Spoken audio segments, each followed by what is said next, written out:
नमस्कार, मैं आरवी निषाद। आप देख रहे हैं यस इंडिया न्यूज। नजर डालते हैं कुछ अहम खबरों पर। खबर यूपी के जालौर।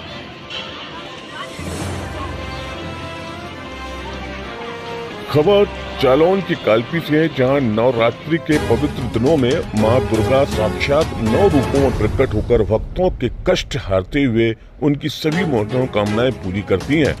माना जाता है कि सृष्टि की उपाधि से पूर्व जब चारों ओर अंधकार था और कोई भी जीव जंतु नहीं था, तो मां दुर्गा ने ब्रह्मांड की रचना की थी।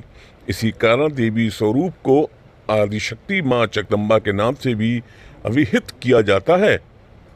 इनके स्वरूप में मां कुष्मांडा के चौथे स्वरूप को लेकर पुराणों में कहा जाता है कि इनकी 8 भुजाएं और सिंह पर सवार हाथों में चक्र, गदा, धनुष, कमांडर आदि हुआ करता था।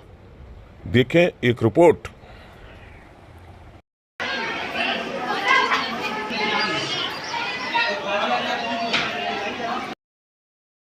बता दें कि शक्तिपीठ कालपी के पिंगल में पूजा अर्चना और मंत्रोच्चारण के उपरांत शक्तिपीठ महान श्री 1008 यमुना दास श्री महाराज ने मां दुर्गा के 9 स्वरूपों का विशेष वर्णन करते हुए नवरात्रि में कन्या भोज के महत्व को विस्तार से वर्णन करते हुए बताया। मां वनखंडी के लोक कल्याण की कामना भी की। क्या कहा, देखें रिपोर्ट। मंदिर में प्रवेश होने से आप अंदर प्रवेश करें।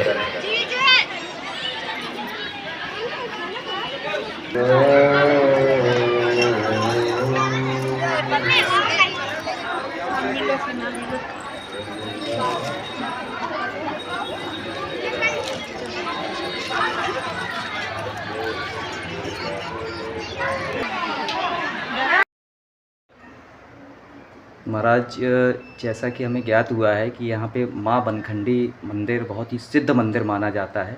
इस मंदिर की क्या मान्यता है, विस्तार से बताएं। महिषासुर के वध के पश्चात आदिशक्ति भक्तों के हितार्थ जहाँ पर शिलापिंड के रूप में विराजमान हुई, उसी स्थान को वर्तमान में मां वनखंडी देवी शक्तिपीठ के रूप में माना जाता है। माता रानी जो शिलापिंड के रूप में विराजमान है, उनके उस स्वरूप को मां वनखंडी के नाम से जाना और पहचाना जाता है। माता रानी बसनी और बिगड़ी उजड़ी माता रानी समय समय पर अपनी महिमा का विस्तार करती हैं, अपने को बताती हैं, क्योंकि नदियों के किनारे की जगह है। कई बार यहाँ पर बस्तियाँ भी उजड़ती हैं। उजड़ने के बाद माता रानी भी अपने स्थान में विलुप्त होती हैं। समय आने पर जब वो बस्ती बनती है तो माता रानी अपनी महिमा को बताती हैं, लोग उनको जानते और पहचानते हैं। जैसा कि नवरात्रि का दिन चल रहे हैं और इसमें ऐसी मान्यता है कि कन्या भोज कराने से माँ प्रसन्न होती हैं और उनकी मनोकामना पूरी करती हैं, तो इस पर क्या कहना चाहेंगे, क्या महत्व है कन्या भोज का?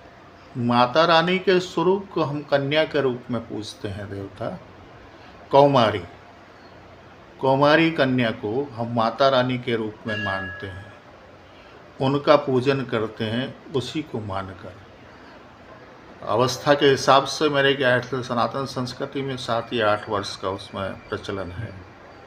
ये माना जाता है कि जब तक कन्या माहवारी नहीं होती है, उसको मासिक धर्म जब तक नहीं आता है, तब तक उसको ही हम पूजन करते हैं, माँ के स्वरूप को मानकर। इसीलिए माता रानी के लिए, उनकी प्रसन्नता के लिए हम कन्याओं का भोजन करते हैं, उनका पूजन करते हैं। रामनवमी के महापर्व पर नगर व क्षेत्रवासियों को आप क्या संदेश देना चाहेंगे?